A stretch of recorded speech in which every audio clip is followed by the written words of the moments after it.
Capítulo 2. ¿Por qué el lenguaje conduce al sufrimiento? ¿Qué es la mente humana? ¿Por qué somos tan diferentes de los pájaros que vemos volar desde la ventana? ¿Y por qué sufrimos de este modo? Este tipo de preguntas han confundido a la humanidad durante millones de años. Ahora creemos que tenemos algunas respuestas y pensamos que tales respuestas pueden respaldar el proceso que vas a seguir a lo largo del trabajo con este libro. La naturaleza del lenguaje humano. Como apuntábamos en la introducción, ACT se basa en la teoría del marco relacional, Relational Frame Theory, RFT, Hayes, Barnes, Holmes y Roche, 2001. La premisa básica del RFT es que la conducta humana está dirigida en buena medida por redes de relaciones mutuas denominadas marcos relacionales.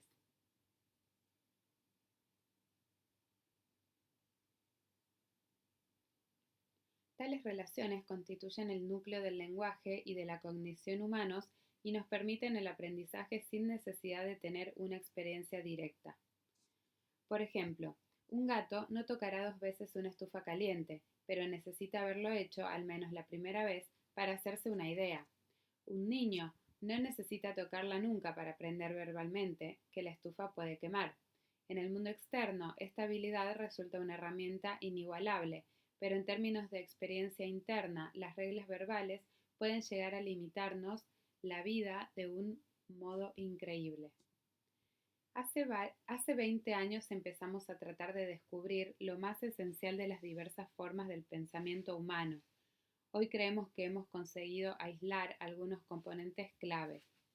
Quizás pueda resultar arriesgado decirlo de una forma tan atrevida, pero creemos que hemos dado con el núcleo de la mismísima mente humana. Los seres humanos piensan de manera relacional, los no humanos aparentemente no. El significado preciso de todo esto se explicará a lo largo de este capítulo, pero en términos generales, los humanos somos capaces de relacionar arbitrariamente objetos de nuestro entorno, pensamientos, sentimientos, tendencias de comportamiento, acciones, básicamente cualquier cosa con otros objetos de nuestro entorno, pensamientos, sentimientos, básicamente cualquier otra cosa, por medio de prácticamente cualquier tipo de relación. Por ejemplo, lo mismo que, semejante a, mejor que, contrario a, parte de, causa de, etc. Esta característica resulta esencial para el funcionamiento de la mente humana porque constituye nuestra ventaja evolutiva clave y le ha otorgado a la especie humana un papel dominante en el reino animal. La capacidad de pensar en forma de relaciones nos permite analizar conscientemente nuestro entorno, desarrollar herramientas, encender fuegos, crear arte, fabricar ordenadores e incluso crear impuestos. Pero esta misma capacidad también es la que genera el sufrimiento. La idea no es totalmente nueva. A menudo, las palabras sobre el lenguaje fueron previamente metáforas y su etimología se centra en su núcleo de relaciones. Una palabra que mencionábamos en el capítulo anterior, la palabra símbolo, proviene de la antigua raíz griega bol, que significa lanzar, combinada con sim, que significa lo mismo. Símbolo literalmente significa lanzar como lo mismo. Cuando en nuestras mentes nos lanzan palabras, tales palabras nos parecen, precisamente, las mismas cosas a las que en realidad se refieren. La etimología de referir completa el cuadro. ¿Recuerdas que ya discutimos la raíz de fer en el capítulo 1, cuando explorábamos la palabra sufrimiento? Fer significa llevar, de aquí la palabra ferry, y re significa de nuevo.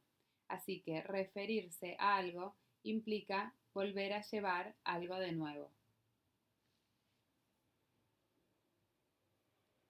Este modo de comprensión primaria de sentido común se corresponde con los hallazgos de nuestra investigación sobre la naturaleza del pensamiento humano.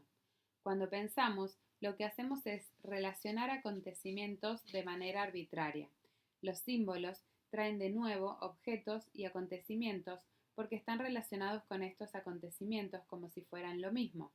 Tales símbolos entran a formar parte de una amplia red que nuestra mente genera, y expande continuamente a lo largo de nuestra vida. Lo que viene a continuación es una breve lista de marcos relacionales. No es exhaustiva, ya que una lista tal llenaría páginas enteras y en realidad no es demasiado importante llegar a entender todos los elementos de la RFT que se necesitan para el trabajo que estamos a punto de emprender. Marcos relacionales. Marcos de coordinación, tales como lo mismo que, semejante a o como. Marcos temporales y causales. Incluyen antes y después, sí, entonces, causa de, padre de y similares. Marcos comparativos y evaluativos. Toda una familia de relaciones tales como mejor que, mayor que, más rápido que, más bonito que y otros por el estilo. Marcos deícticos. Son marcos que se refieren a la perspectiva del hablante como yo, tú o aquí, allí. Marcos espaciales, como cerca, lejos. Este es el repertorio, el conjunto de relaciones aprendidas que se pueden aplicar a capricho de cada cual, a cualquier cosa, al que nos referimos cuando hablamos de mente humana. Ejercicio. Relacionar cualquier cosa con cualquier otra. Puedes poner a prueba con toda facilidad la idea de que estamos estableciendo relaciones arbitrarias continuamente. Para hacerlo, prueba lo siguiente. Escribe aquí un nombre concreto, sirve cualquier tipo de objeto o animal. Ahora escribe aquí otro nombre concreto. Ahora contesta la siguiente pregunta. ¿De qué manera el primero se parece al segundo? Cuando hayas conseguido una buena respuesta, pasa a la siguiente pregunta. ¿De qué manera es el primero mejor que el segundo? Cuando tengas una buena respuesta, continúa con siguiente cuestión. ¿De qué manera el primero es padre del segundo? Encontrar una respuesta a la última pregunta puede que no te resulte demasiado sencillo. No te desanimes, la respuesta llegará de todos modos. La última pregunta tal vez sea la más difícil, pero si te empeñas, siempre podrás encontrarle una respuesta.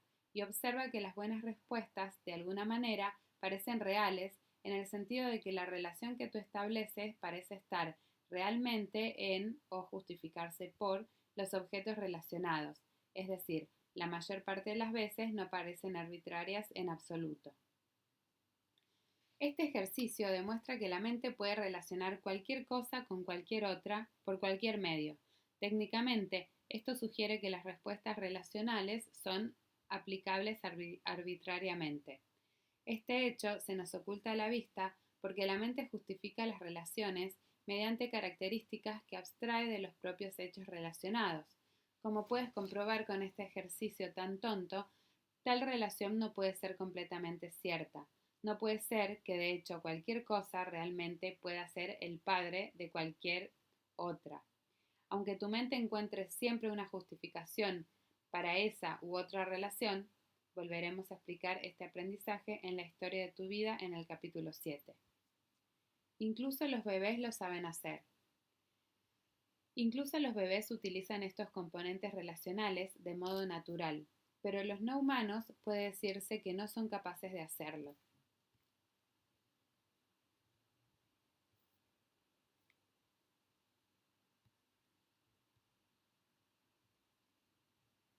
En esta área, incluso, el así llamado lenguaje aprendido de los chimpancés fracasa en test que un niño consigue superar con facilidad. Dugdale y Lowe 2000. Por ejemplo, imagina que a un bebé se le enseña que un determinado animal imaginario tiene un nombre y que este animal produce un sonido. Los gub gub hacen wu, la red de relaciones. Pero aún hay más. Si alguno de estos elementos llega a asociarse con algo amenazador o agradable, cualquier otro elemento que se relacione con el primero, es probable que a su vez también se vuelva amenazador o placentero. Por ejemplo, si el niño por accidente se pincha con el imperdible del pañal mientras se le dice wu, puede empezar a llorar en cuanto se le mencione el gub gub o cada vez que vea el dibujo del gub gub. Por otra parte, si le damos un caramelo al niño mientras le decimos wu, el niño podría esperar una golosina cada vez que escuche el sonido wu. Así pues, hemos estado estudiando relaciones de semejanza y tras 25 años de investigación, todavía no hay acuerdo acerca de si, con suficiente entrenamiento, los no humanos serían capaces de desarrollar relaciones de semejanza aplicables a cualquier cosa. Hayes y Barnes-Holmes, 2004. A medida que los humanos van madurando, aprenden otras relaciones que demuestran las múltiples variantes de los marcos relacionales a los que se aludía anteriormente en este capítulo, relaciones tales como la comparación, causalidad y otras. ¿Cómo llegan a establecer los seres humanos estos marcos de relaciones? Ese ha sido el centro de investigación de buena parte de los estudios de RFT y ahora disponemos de una bastante buena capacidad de enseñar esos conjuntos de relaciones a los niños que aún no las han adquirido. Barnes-Holmes y Smith, 2004. Sin embargo, para el propósito de estas páginas, lo más importante es el hecho de que los seres humanos sean capaces de desarrollar este tipo de pensamiento relacional de una manera natural, porque esto hace que cambie de manera radical el mundo en el que vivimos los humanos.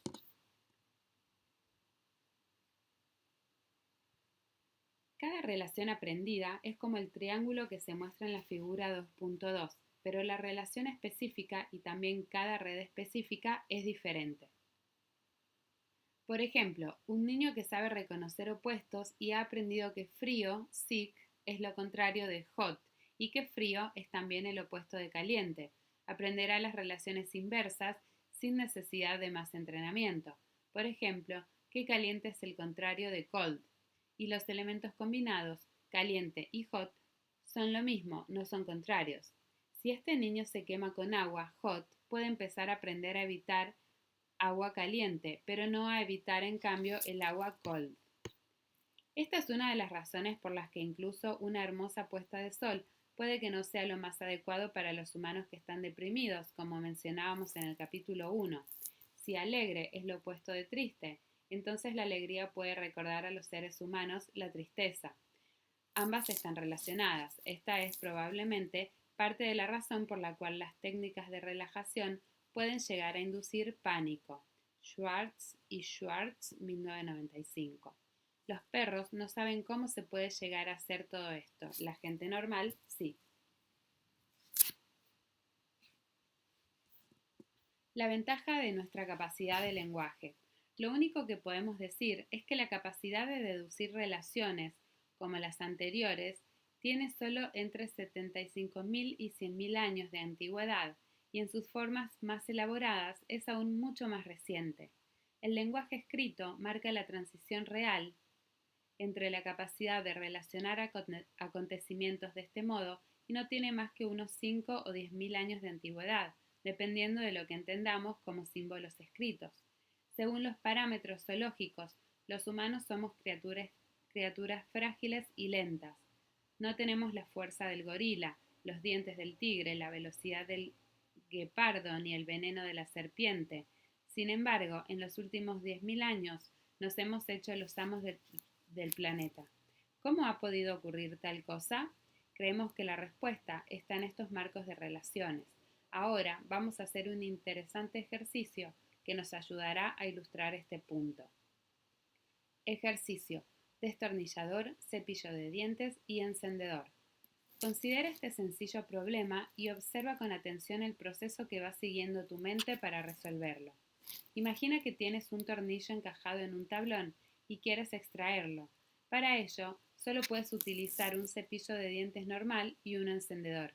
¿Cómo te las arreglarías? Tómate unos instantes para pensártelo y anota a continuación tus pensamientos, aunque solo sean fragmentarios.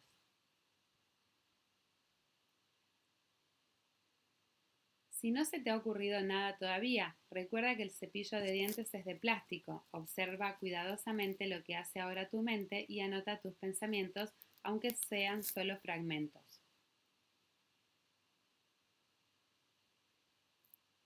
Si aún no se te ocurre nada, recuerda que el plástico proviene del petróleo. Ahora anota tus pensamientos, aunque solo sean fragmentarios.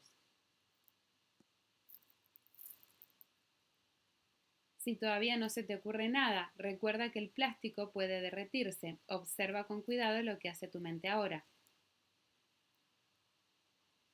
Si aún no se te ocurre nada, recuerda que al fundirse el plástico es moldeable. Ahora anota cualquier pensamiento que te sugiera este hecho. Si todavía no se te ha ocurrido nada, recuerda que el plástico moldeable puede tomar cualquier forma. Observa atentamente lo que se te pasa por la cabeza ahora. Si todavía no se te ha ocurrido nada, recuerda que el plástico se endurece cuando se enfría. Anota tus ideas para sacar el tornillo utilizando solo un cepillo de dientes y un encendedor. ¿Cómo las habilidades más útiles son causa del sufrimiento? Es de esperar que seas capaz de sacar el tornillo si no está demasiado ajustado y si el plástico derretido se adhiere bien. Se supone que el plástico se moldeó al calentar el extremo del cepillo con el encendedor y al insertarlo en el tornillo mientras se mantenía aún caliente. Luego solo era cuestión de esperar a que se enfriara el plástico. Ahora mira todo lo que has pensado y anotado. Observa si tus pensamientos se ajustan a este formato. Le diste nombre a un objeto y anotaste sus propiedades, describiste ciertas relaciones temporales, orientadas en el tiempo y de dependencia. Si yo hago esto, entonces. Y evaluaste o comparaste resultados de antemano.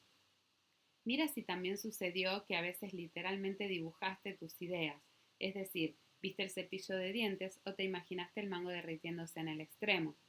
Al hacer este ejercicio, has comprobado precisamente la principal razón por la que los seres humanos, para bien o para mal, se han convertido en la especie dominante del planeta. Las relaciones que se especifican a continuación son necesarias para resolver cualquier problema verbal. Acontecimientos y sus atributos, tiempo y o dependencia y evaluación. Con estos tres simples juegos de relaciones verbales podemos pensar en el futuro, hacer planes, así como evaluar y comparar resultados. Desgraciadamente, con solo estas tres clases, sin contar con el resultado de las relaciones adicionales que contiene el lenguaje, también puedes ocasionarte tensiones mentales. Simplemente con dar un nombre a los acontecimientos y a sus cualidades, podrás recordarlos mejor y pensar en ellos con mayor facilidad. Puedes, por ejemplo, recordar y describir un trauma del pasado y como resultado empezar a llorar, o puedes tener miedo de los cuchillos, porque sabes que pueden cortar y lastimarte, incluso aunque nunca hayas visto que sucediera tal cosa ni te haya ocurrido nunca a ti. Con el si entonces o con alguna relación temporal puedes predecir acontecimientos negativos que tal vez no lleguen a ocurrir jamás. Puedes temer que el dolor o la depresión reaparezcan en el futuro, o puedes saber que vas a morirte y empezar a preocuparte con ese futuro imaginado. Como resultado de esas relaciones temporales simbólicas, la mayoría de la gente tiende a vivir más en su pasado, recordando verbalmente, y en el futuro, imaginado verbalmente, que en el momento presente.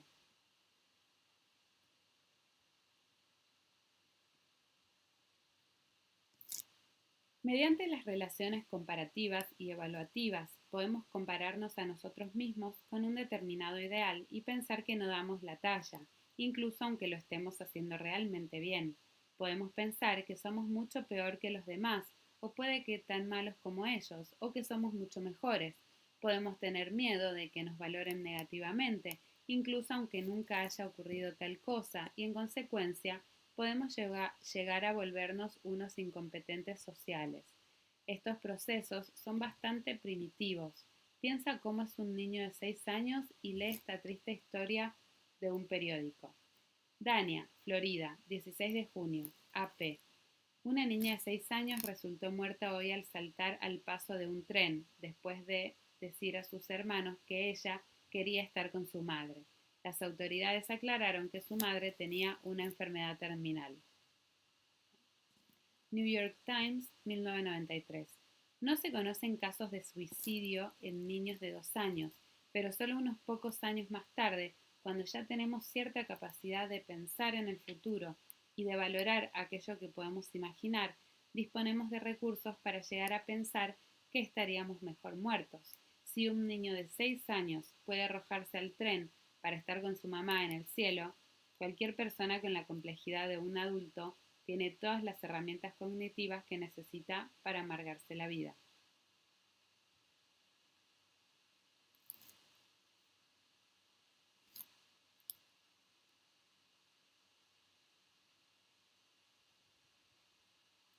Este es el tema esencial. Los seres humanos sufren, en parte porque son criaturas verbales.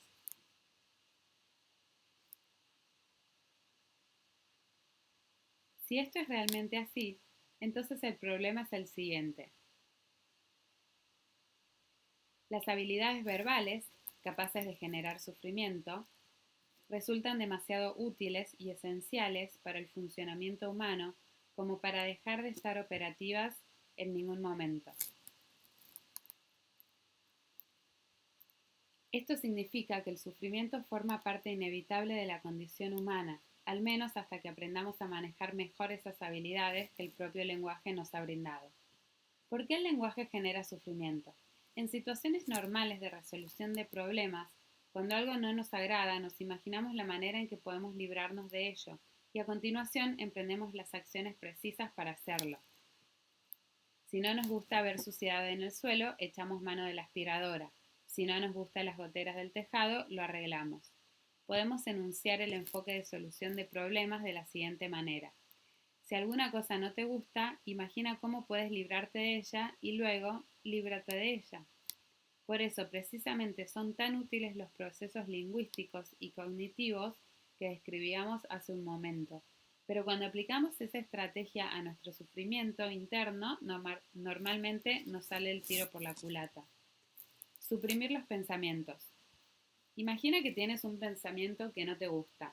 Empezarás a aplicarle todas tus estrategias verbales de solución de problemas. Por ejemplo, cuando te surja ese pensamiento, puedes intentar dejar de pensar en él.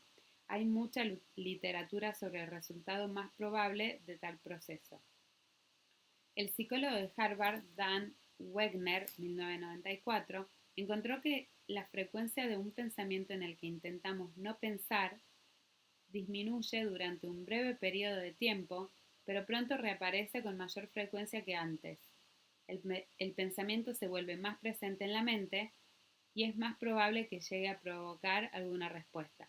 El intento de supresión de pensamientos solo consigue volver peor la situación. Ejercicio, un chip amarillo. Hagamos un experimento y veamos si la supresión de pensamientos funciona de verdad. 1. Crea una imagen clara en tu mente de un radiante chip amarillo. ¿Cuántas veces has pensado en los últimos días en un chip amarillo? Anota tu respuesta en el espacio correspondiente. 2.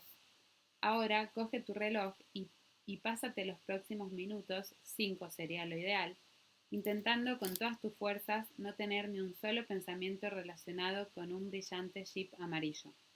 Inténtalo realmente con fuerza. Luego vuelve a esta página cuando haya transcurrido el tiempo.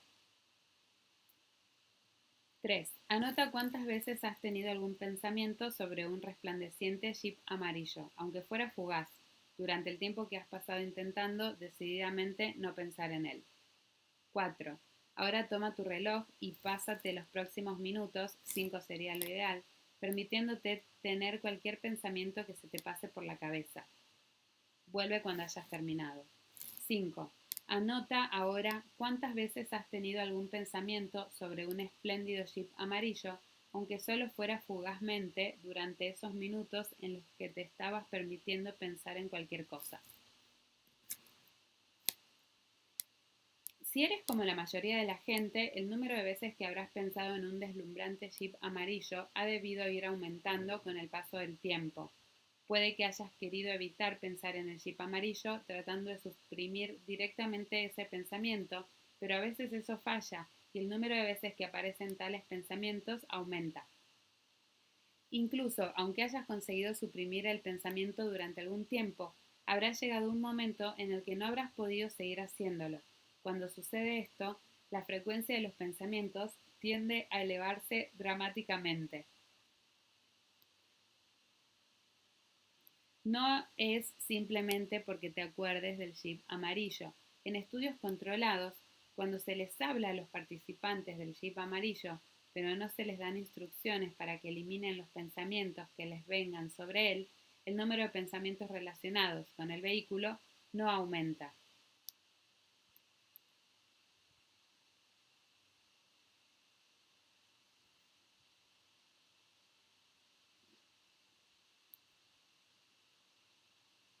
Cuando intentas no pensar en algo, lo haces generando esta regla verbal: no pienses en X. Pero tal regla ya contiene X, y esto tiende a evocar precisamente X. Lo mismo que el sonido del gub gub puede evocar el dibujo del animal imaginario. Así, cuando suprimimos nuestros pensamientos, no solo debemos pensar en otra cosa diferente, sino que además tenemos que evitar pensar por qué lo estamos haciendo.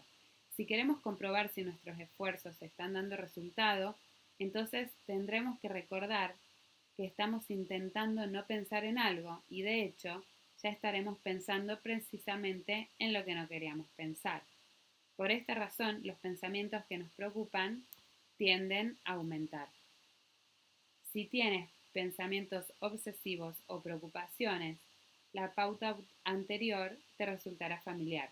Las investigaciones han venido a demostrar que la inmensa mayoría de la gente que no padece obsesiones, también experimenta pensamientos intrusivos de vez en cuando, lo mismo que la gente obsesiva. Bourdon y Card, 1993. ¿Cuál es la diferencia? Parte de la respuesta a esta pregunta puede ser que la gente con problemas severos de pensamiento obsesivo dedica un mayor esfuerzo a tratar de no pensar en tales pensamientos. Marx y Woods, 2005. Si se le pide a gente normal que no piense en determinados contenidos, también ellos empezarán a sentirse más estresados por esos pensamientos negativos. Marx y Woods, 2005. Ahora vamos a intentar hacer de nuevo el ejercicio, pero esta vez vamos a utilizar algunos de los pensamientos que están contribuyendo a generar tu sufrimiento.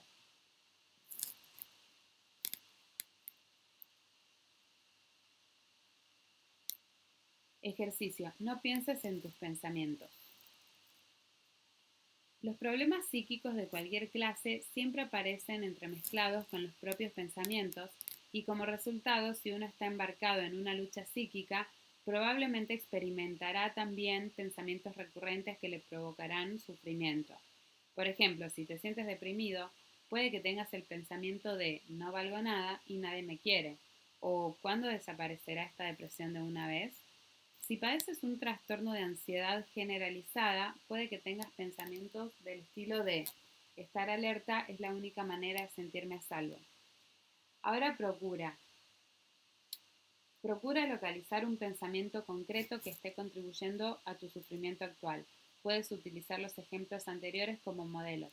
Si puedes, analiza tu pensamiento hasta que lo tengas en forma de una oración corta o una simple frase. Cuando tengas esa sentencia o frase en tu mente, completa el ejercicio. 1. Anota un pensamiento que está contribuyendo a tu sufrimiento en el espacio que viene a continuación.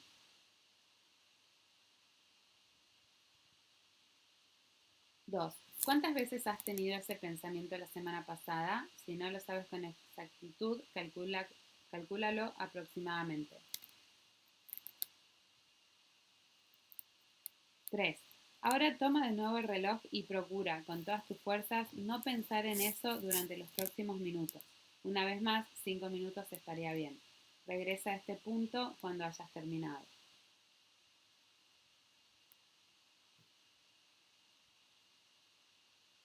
4. Anota el número de veces que has tenido ese pensamiento, aunque fuera fugazmente, mientras estabas tratando de no pensar en él.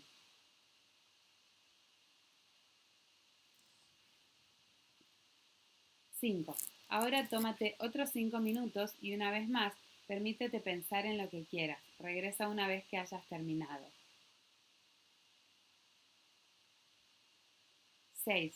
¿Cuántas veces has pensado en tu pensamiento cuando te permitiste pensar en cualquier cosa que se te ocurriera? Continúa y escribe aquí tu respuesta.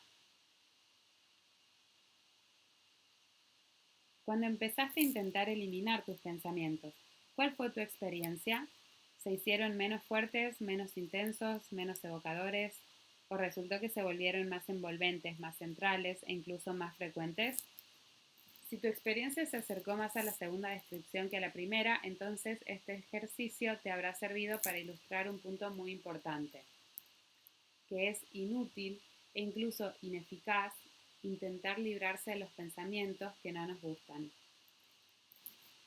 En investigaciones controladas, esto no siempre funciona de la misma manera que con pensamientos arbitrarios, como los que refieren a chips amarillos resplandecientes. Ello puede ser debido a la presencia de importantes pensamientos negativos de carácter personal que ya estén siendo, de hecho, objetivo de intentos de supresión habituales, con lo que tales pensamientos ya están teniendo lugar con una frecuencia muy elevada. Lo que vale para los pensamientos también vale para las emociones. El mismo proceso es aplicable a las emociones. Si intentas no experimentar un sentimiento negativo como el dolor, no solo tenderás a experimentarlo con mayor intensidad, sino que elementos que antes eran neutros también se volverán más irritantes. Cioffi y Holloway, 1993. Cualquier padre sabe esto. Si los niños te enfadan porque están haciendo mucho ruido y tú intentas ignorarlos, el ruido se volverá cada vez más irritante y finalmente hasta la molestia más insignificante te hará estallar. Las emociones se asocian de manera semejante con los pensamientos. La investigación demuestra que cuando se suprime un pensamiento en presencia de una emoción, al final esa misma emoción evoca el pensamiento y las estrategias de supresión activan las dos cosas, el pensamiento y la emoción. Wenslav y Wegner, 2000. Por ejemplo, imagina que te sientes triste y estás tratando de no pensar en una pérdida reciente como la muerte de un amigo. Tal vez te pongas a escuchar tu música favorita para intentar distraer de tu mente el recuerdo del amigo que ya no va a estar presente en tu vida nunca más. ¿Y cuál va a ser el resultado? Al final te sentirás triste, estarás pensando con mayor probabilidad en la pérdida y tu música favorita tenderá a ponerte triste y a recordarte a tu amigo fallecido. En un sentido, habrás amplificado tu dolor a través del propio intento de evitar sentirlo. Las tendencias de conducta y la trampa del pensamiento. Por último, los mismos resultados son aplicables a las tendencias de conducta. Ese tipo de comportamientos que están programados hasta el punto de que tan solo el pensar en ellos desencadena una serie de acontecimientos corporales y psíquicos que nos predisponen a comportarnos de la manera programada. En un efecto casi de pesadilla, bien conocido por todos los golfistas de fin de semana que tratan de conseguir un buen golpe corto, los investigadores pidieron a sus sujetos de investigación que sostuvieran una plomada, una cuerda con un peso, sobre un punto del suelo y que no dejaran que se moviera, pero sobre todo que procuraran que no se moviera de delante a atrás. ¿El resultado? La tendencia fue a que se moviera de delante a atrás, no de lado a lado, simplemente porque el hecho de pensar en no permitir que se mueva de delante a atrás activa precisamente los músculos que se mueven en ese sentido. Wegner, Ansfield y Pilov, 1998. El efecto es especialmente intenso en situaciones vividas bajo presión, precisamente cuando más se desearía que no ocurriera. Si te dan miedo a las alturas, tal efecto puede que te resulte bastante familiar. Cuando miras desde el borde de una altura considerable, casi sientes que un empuje como si alguna fuerza invisible te estuviera generando una inestabilidad, justo cuando desearías que no sucediera tal cosa. Si generalizamos a partir de la literatura sobre supresión, vemos que es probable que este efecto no tenga lugar solo en la mente. Tu miedo activa algunos de los músculos que te impulsan hacia el borde, así como otros que te alejan de él. Como resultado, experimentas esta sensación de inestabilidad. Lo que has estado haciendo hasta ahora. Probablemente has estado utilizando la mentalidad verbal del arréglelo usted mismo para encontrar una solución a la causa de tu sufrimiento. Si has decidido echar un vistazo a este libro, entonces es probable que todos tus intentos anteriores hayan resultado infructuosos. Si hubiera sido de otra manera, ¿lo habrías abierto? Las técnicas de afrontamiento que has desarrollado para solucionar o contrarrestar el sufrimiento contra el que estás luchando pertenecen a la misma clase de comportamientos de solución de problemas basados en el lenguaje que se han descrito en ejercicios anteriores. Examinémoslo con mayor atención. ¿Qué tipo de acciones has intentado para suprimir o reducir, disminuir, controlar o contraatacar tus pensamientos, sentimientos y sensaciones corporales dolorosos? Piensa en todos los rituales que pones en marcha con el fin de evitar tu sufrimiento. Podrían ir desde un incesante lavado de manos, en el caso que sufras un TOC, trastorno obsesivo compulsivo, hasta un sencillo giro del tapón del tubo de pastillas cada noche para conseguir embotarte frente a los efectos secundarios de la tensión que te llevas a casa desde tu trabajo. Tus estrategias de afrontamiento podrían incluir técnicas meramente psicológicas, como la detención del pensamiento o la racionalización, o puede que te dediques a actividades físicas, como el ejercicio obsesivo, el hábito de fumar o hasta puede que incurras en autolesiones intencionadas, tales como producirte cortes para aliviar tu tensión. Sea lo que hagas, y todos hacemos alguna de esas cosas en mayor o menor grado, aquí tienes la oportunidad de explorarlo en el ejercicio que viene a continuación. Ejercicio: registro de estrategias de afrontamiento. Por favor, echa un vistazo al registro de estrategias que incluimos y luego vuelve a este punto para leer las instrucciones sobre la manera de cumplimentarlo. Primero, en la columna de la izquierda, anota un pensamiento o sentimiento doloroso. Lo puedes tomar del inventario de sufrimiento que elaboraste en el capítulo 1, si lo deseas, o también puede ser algo completamente distinto si tienes algún pensamiento o sentimiento más urgente con el que te gustaría trabajar en este momento. Luego, en la segunda columna, describe una táctica que hayas utilizado para enfrentarte a este pensamiento o sentimiento doloroso. Una vez que lo hayas hecho, por favor, puntúa tus tácticas de afrontamiento en dos columnas. En la primera, valora el grado de eficacia que esa estrategia ha tenido a corto plazo, es decir, cuánto alivio inmediato has conseguido de tu estrategia. En la segunda columna, puntúa tu estrategia según su eficacia a largo plazo. Piensa qué proporción de tu dolor puede ser debida al pensamiento o sentimiento negativo. ¿Tu estrategia de afrontamiento ha conseguido reducir tu dolor a lo largo del tiempo? Valora cada estrategia a corto y a largo plazo en una escala de 1 a 5, en la que 1 significa que no ha sido nada eficaz en absoluto y 5 que ha sido increíblemente eficaz. De momento, haz solo la lista. Ya veremos con mayor detalle en el próximo capítulo qué sentido tiene esto. Por ejemplo, imagina que alguien anota en la columna de pensamientos o sentimientos dolorosos una idea como esta. No sé si merece la pena vivir.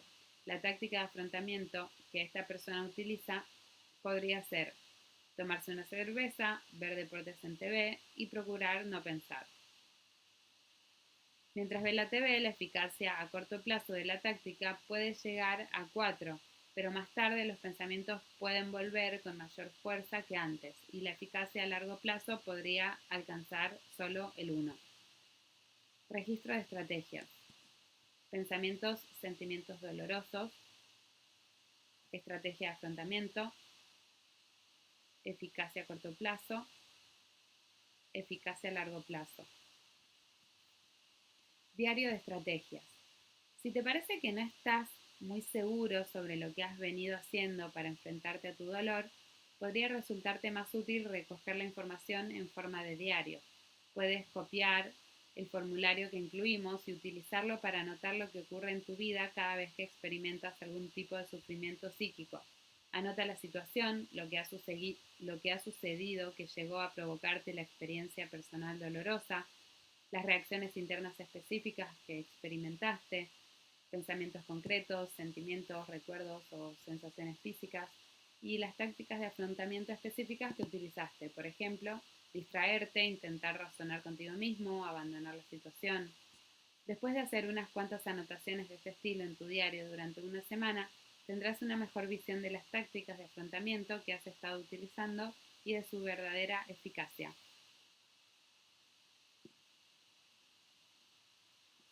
Diario de estrategias. Situación. Reacciones internas problemáticas, pensamientos, sentimientos, sensaciones. Nivel de estrés, malestar. ¿Cuándo sucedió por primera vez? Nada, extremadamente perturbador. 1, 2, 3, 4, 5. Estrategia de afrontamiento, mi respuesta a mis reacciones internas. Efectos a corto plazo, nada eficaz, increíblemente eficaz, 1, 2, 3, 4, 5. Efectos a largo plazo, nada eficaz, increíblemente eficaz, 1, 2, 3, 4, 5.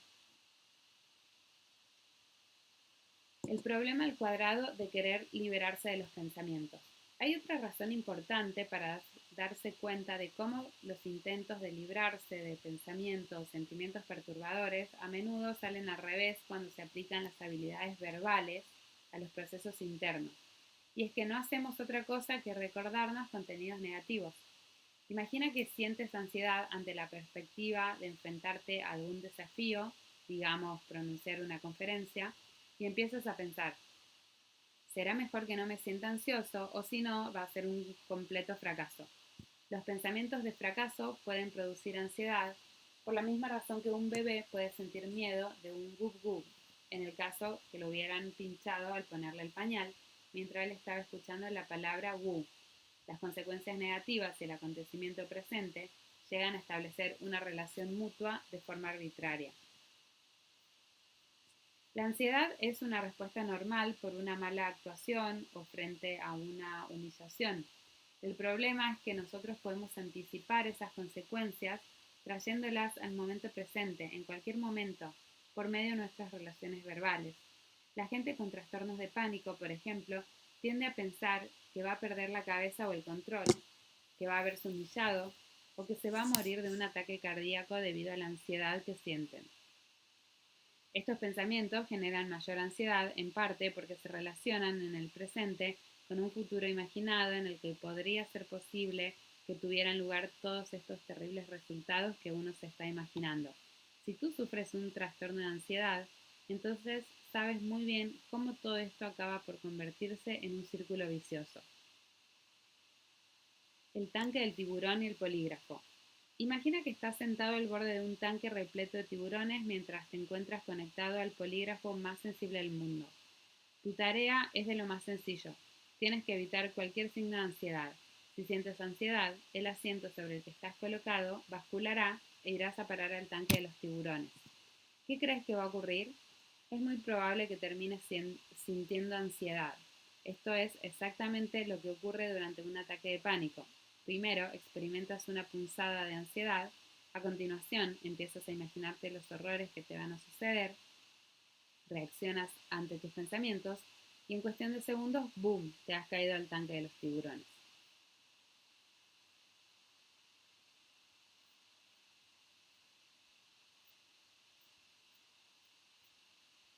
Evitación experiencial. El lenguaje genera sufrimiento en parte porque conduce a la evitación experiencial. La evitación experiencial es el proceso por el que uno intenta evitar las propias vivencias, pensamientos, sentimientos, recuerdos, sensaciones corporales, tendencias de conducta, incluso aunque eso pueda llegar a ocasionarle dificultades de comportamiento a largo plazo, como por ejemplo no ir a una fiesta debido a la fobia social que se padece o no hacer ejercicio porque uno se siente demasiado deprimido para salir de la cama. De todos los procesos psicológicos estudiados por la ciencia, la evitación experiencial es uno de los peores. Hayes, Masuda y otros, 2004. La evitación experiencial tiende a amplificar artificialmente el dolor de presencia, discutido en el capítulo 1, y es la fuente más importante de dolor de ausencia, ya que la evitación es lo que más socava las acciones positivas. Desgraciadamente, esta estrategia se elabora mediante el lenguaje debido a dos razones. El lenguaje apunta directamente a nuestras reacciones y no a las situaciones. Explicaremos este punto más adelante en el capítulo 5, lo cual hace imposible controlar el dolor mediante el control de las situaciones, ya que cualquier situación se puede relacionar arbitrariamente con el dolor y de esta manera lo evoca. Veas el ejemplo de la puesta de sol del capítulo anterior. En el mundo exterior, la regla, si algo no te gusta, imagina cómo sacártelo de encima y a continuación sácatelo de encima, puede funcionar muy bien. Pero en nuestro propio interior la regla es muy distinta. Se parece más a si no lo quieres, lo tendrás. En términos prácticos, esto significa, por ejemplo, que si no quieres sentir, empezarás a llevar una vida cada vez más limitada.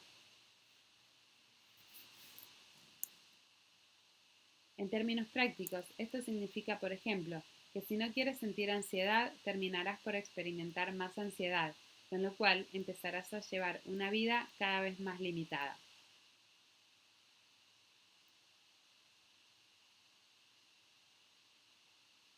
Ahora vuelve atrás y revisa tu registro de estrategias de afrontamiento.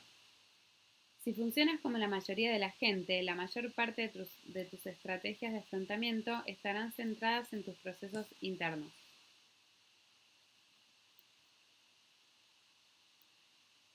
Normalmente tales estrategias te ayudan a regular un poco tus procesos internos a corto plazo, pero a largo plazo lo más probable es que no funcionen o incluso que lleguen a complicar aún más las cosas. Ahora bien, considera la posibilidad de que esto sea así porque cada una de las estrategias de afrontamiento que has desarrollado supone una forma de evitar tus propias experiencias. Desarrollas medidas concretas para dejar de experimentar los sentimientos que estás experimentando o de pensar en los pensamientos que estás teniendo. Tratas de evitar la experiencia de tus pensamientos o sentimientos dolorosos, evadiéndote en actividades distractoras, combatiendo tus pensamientos con racionalizaciones o tratando de anular tus sentimientos mediante el consumo de drogas legales. Si estás sufriendo, puedes invertir mucho tiempo en llevar a cabo todas estas técnicas distractoras de afrontamiento, pero mientras tanto estás dejando de vivir tu vida. Clasificaciones del registro de estrategias de afrontamiento. Al revisar tu registro puede que hayas encontrado que tus puntuaciones en la columna de eficacia a corto plazo son relativamente altas, mientras que tus puntuaciones en la columna de eficacia a largo plazo son relativamente bajas. Esta es una trampa peligrosa porque los efectos a corto plazo son más gratificantes que los efectos a largo plazo y las estrategias de solución de problemas funcionan, en la mayoría de las áreas de la vida, solo a corto plazo.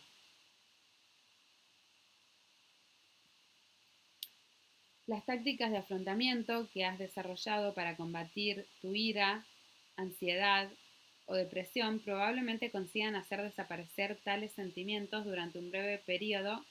Si fuera de otro modo, no las estarías utilizando. Pero, ¿cuál es su efecto a largo plazo? ¿Hasta qué punto tus tácticas de afrontamiento llegan realmente a cambiar las cosas a la larga? Si estás leyendo este libro, podemos aventurar que el efecto de tus estrategias sobre el sufrimiento a largo plazo ha sido mínimo o incluso negativo.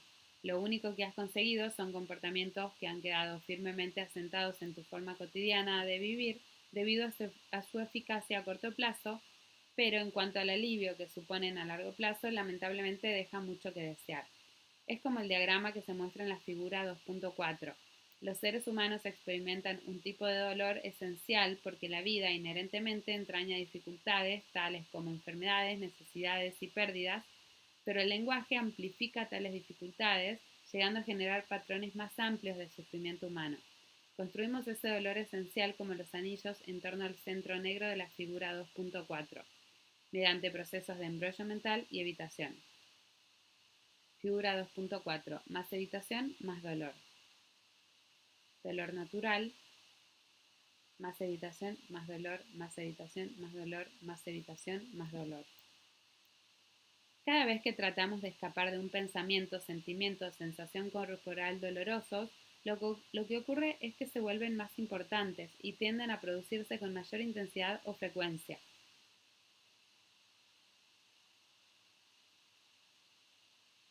Como escapar significa también que nos tomamos nuestros pensamientos atemorizadores al pie de la letra, estos se vuelven más creíbles y confusos.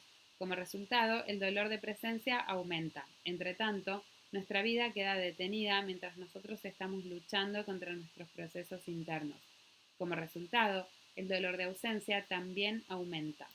El punto negro del centro se vuelve cada vez mayor.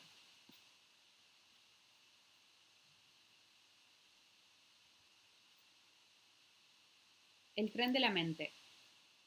Desgraciadamente, estos procesos no resultan fáciles de controlar porque están ligados muy estrechamente al uso normal que hacemos del lenguaje. La gente tiende a vivir en su mente, es decir, a relacionarse con el mundo en función de estos procesos verbales.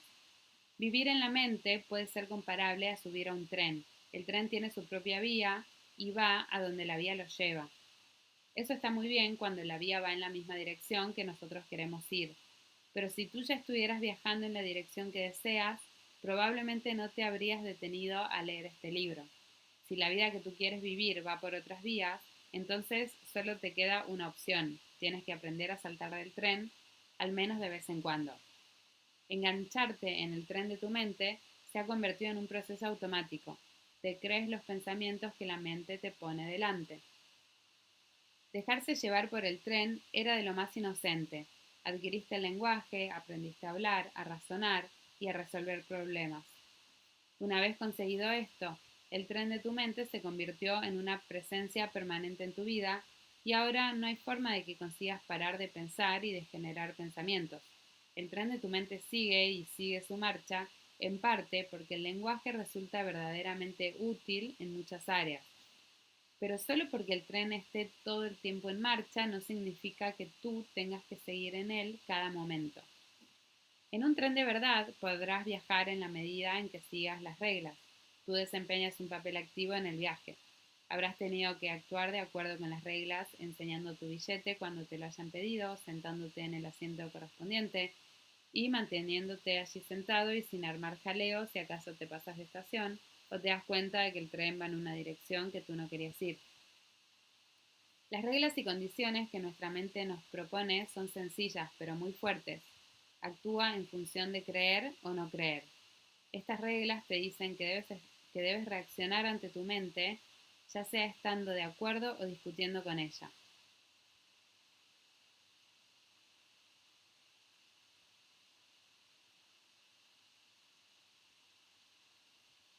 Desgraciadamente, ambas reacciones se basan en que nos tomamos nuestros pensamientos al pie de la letra. Más que considerar a los pensamientos como el proceso continuo de un relato, reaccionamos a ellos en función de lo que nos cuentan. Los consideramos objetivamente correctos o incorrectos.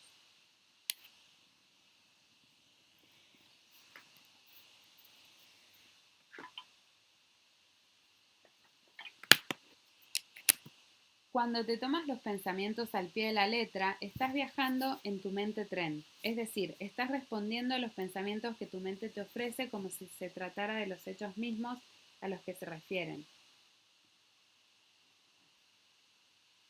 Sin embargo, cuando rompes las reglas es cuando te colocas fuera del tren de tu mente. ¿Y no era ese el tren del que te gustaría bajarte de vez en cuando? Para saber cómo es realmente una experiencia tienes que vivirla por ti mismo, no basta con pensarla. Para ver en qué consiste saltar del tren de tu mente, tienes que hacerlo realmente. Lo conseguirás rompiendo las reglas y condiciones que tu mente ha establecido para ti. ¿Cómo saltar del tren? Bueno, eso es precisamente sobre lo que trata este libro. De momento, todo lo que podemos decir es que una vez que estés fuera del tren, con los pies sobre la tierra, podrás decidir si estás en mejores condiciones para elegir una dirección y vivir de acuerdo con tus valores, en lugar de seguir simplemente por los raíles de los condicionamientos verbales. Te llevará algún tiempo aprender a hacerlo, pero esa es la dirección en la que vamos.